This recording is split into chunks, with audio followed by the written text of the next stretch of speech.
Good morning dear students. आज हम करेंगे कोशिका।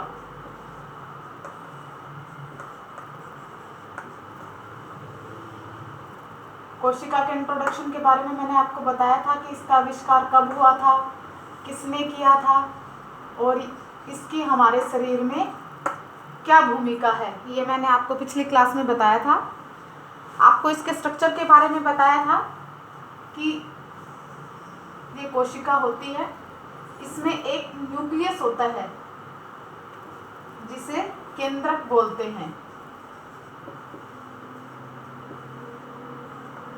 इसे केंद्रक बोलते हैं। इसके बीच में लिक्विड होता है,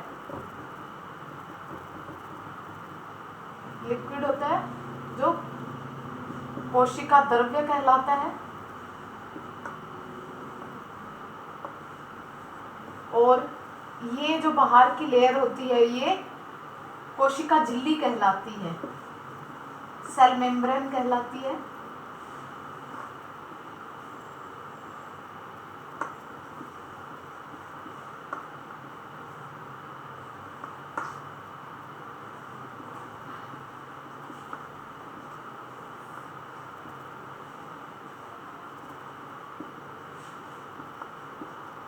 ये कोशिका की संरचना।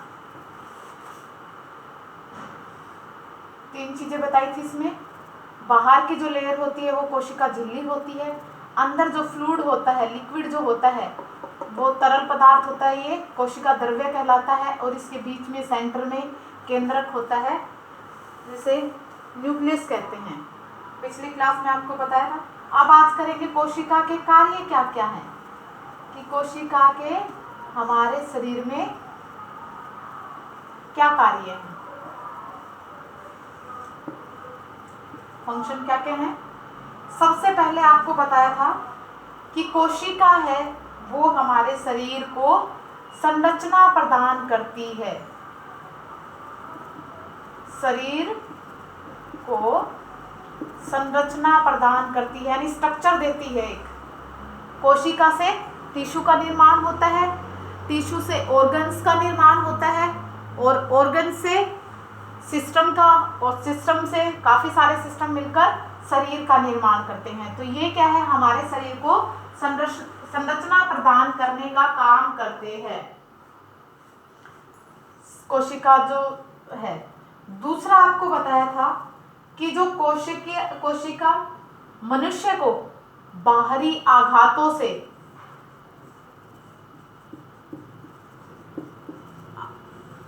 बाहरी आघात जैसे रगड़ हो गई, रगड़ है, चोट है, इन चीजों से वो हमें शरीर की रक्षा करती है। फिर ये मनुष्य में अंदर की वस्तु को बाहर और बाहर की वस्तु को अंदर आने से रोकती है। बाहर से अंदर और अंदर से बाहर,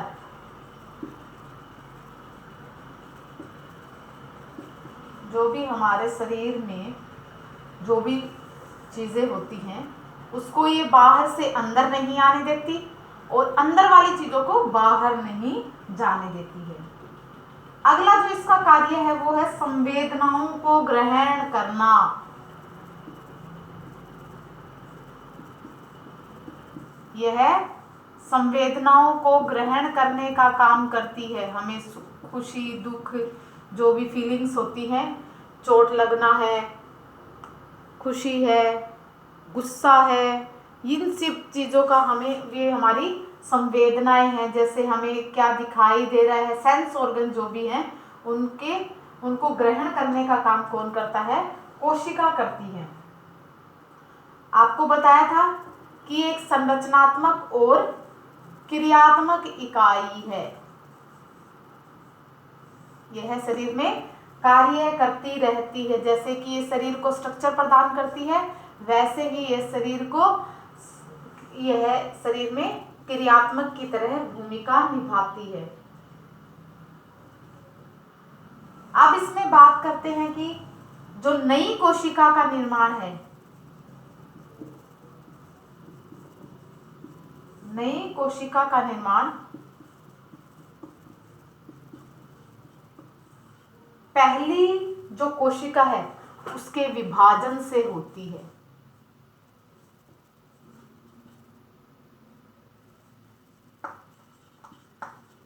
नई कोशिका का निर्माण पहली कोशिका के विभाजन से होता है। ये अलग अलग शेप की होती है, अलग अलग आकार की है। आपको बताया था कि ये गोलाकार होती है, गोलाकार है, वृत्ताकार है और लंबाकार है। इनकी अलग अलग शेप होती है, आकार होता है। तो ये था हमारा कोशिका का। आपके एग्जाम में इतना ही पूछा जाएगा कि कोशिका क्या है और इसके कार्य क्या क्या है। तो ये मैंने आपको बताया कि कोशिका के बारे में, इसके स्ट्रक्चर के बारे में, कब इसका आविष्कार हुआ, वो सारा आपको बताया। फिर हमने बात की कि कोशिका के कार्य क्या क्या है।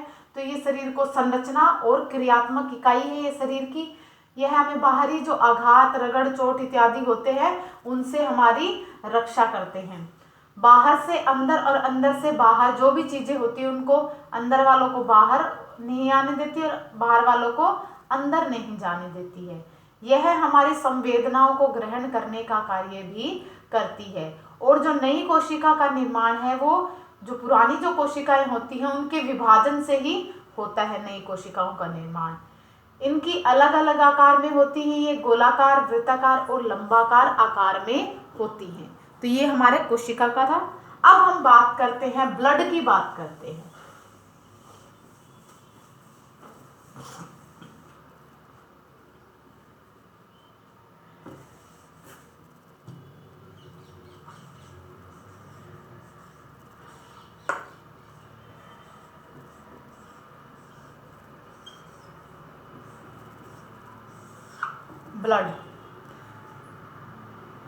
ब्लड की बात करते हैं।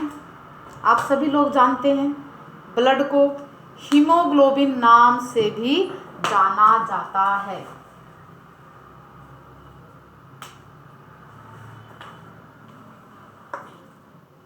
इसे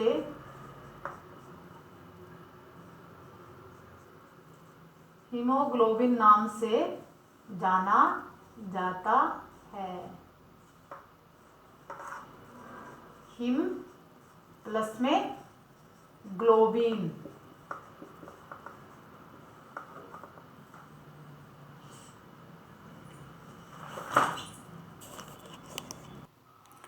आपको बताया हिम और ग्लोबिन। हिम होता है यहां पर लोहा, खनिज लवण है ये, और ग्लोबिन एक प्रोटीन होता है, ये प्रोटीन होता है। इसके अभाव में, हिम के अभाव में या लोहे के अभाव में हमारे शरीर में हीमोग्लोबिन का निर्माण नहीं हो पाता है। अगर हमारे शरीर में लोहा नहीं लेंगे तो हीमोग्लोबिन का निर्माण, हीमोग्लोबिन को ही क्या बोलते हैं, रक्त बोलते हैं। इसे ही रक्त बोलते हैं। हम बोल देते हैं कि आप जाते हो तो कि हीमोग्लोबिन टेस्ट करवाओ कि कितना है, तो वो रक्त की बात ही करते हैं। तो लोहे के अभाव में हमारे शरीर में हीमोग्लोबिन नहीं बन पाता है, जिससे रक्त यानी रक्त नहीं बन पाता है और उससे अनीमिया की प्रॉब्लम हो जाती है। रक्त नहीं बन पाने की कंडीशन में अनीमिया बीमारी हो जाते हैं। अनीमिया का मतलब होता है कि हमारे शरीर में खून की कमी है। खून की कमी, खून की कमी को ही नाम दिया गया है अनीमिया। हमारे जो मनुष्य का शरीर है उसमें दो प्रकार का रक्त पाया जाता है। दो प्रकार का रक्त होता है इसमें। एक होता है शुद्ध रक्त, शुद्ध रक्त, और जो दूसरा होता है वो होता है अशुद्ध रक्त। शुद्ध और अशुद्ध दो प्रकार का रक्त होता है। ये इंपॉर्टेंट है, आपके एग्जाम में पूछा जाता है। जो शुद्ध रक्त होता है उसमें O2 की मात्रा पाई जाती है। O2 पाया जाता है यानी ऑक्सीजन पाई जाती है। O2 होता है ऑक्सीजन। और अशुद्ध रक्त में CO2 गैस, CO2 गैस किसको बोलते हैं? Carbon dioxide.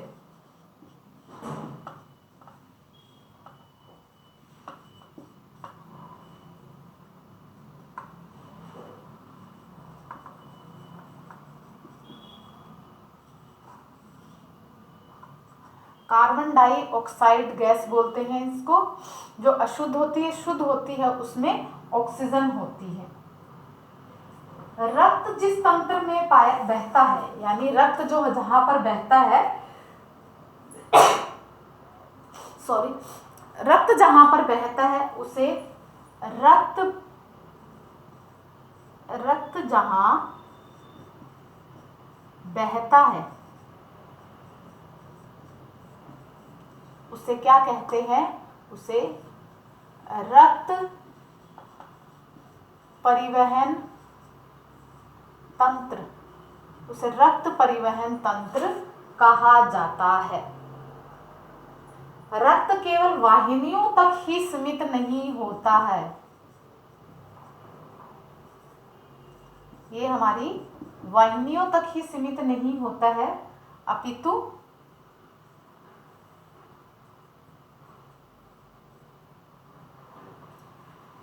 यह पूरे शरीर में पहुंचता है। ये हमारी जो वाहिनियां होती है, रक्त जो वाहिनियां हैं, उन्हीं में न रहकर ये हमारे पूरे शरीर में सर्कुलेट होता रहता है, पूरे शरीर में बहता है।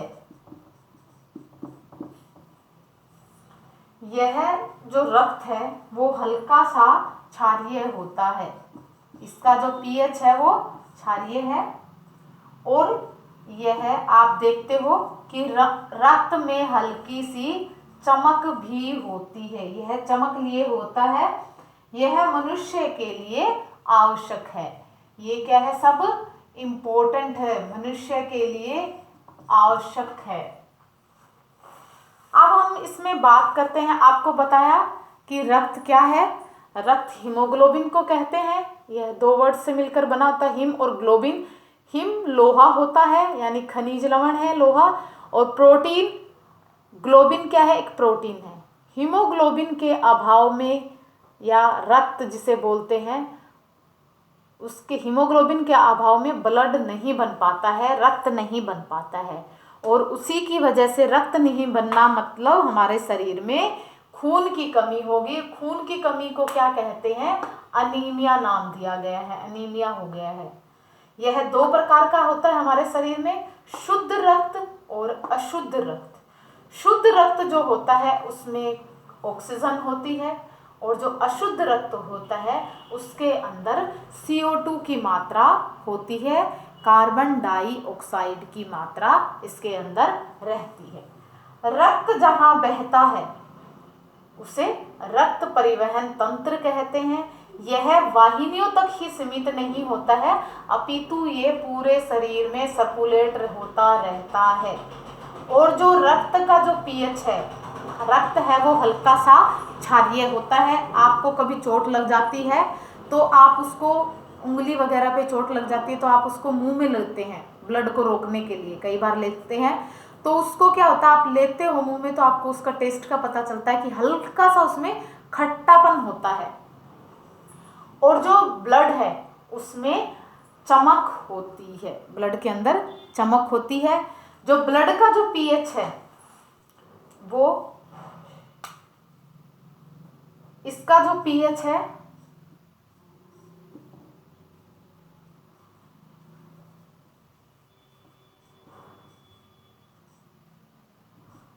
7.36 से लेकर यह 7.41 तक होता है। इसका जो पीएच होता है वो 7.36 से 7.4 तक होता है। ये इसका कंपोजिशन है। अगर इसमें संगठन की बात करते हैं हम कि इसका ब्लड का संगठन कैसा है, तो अभी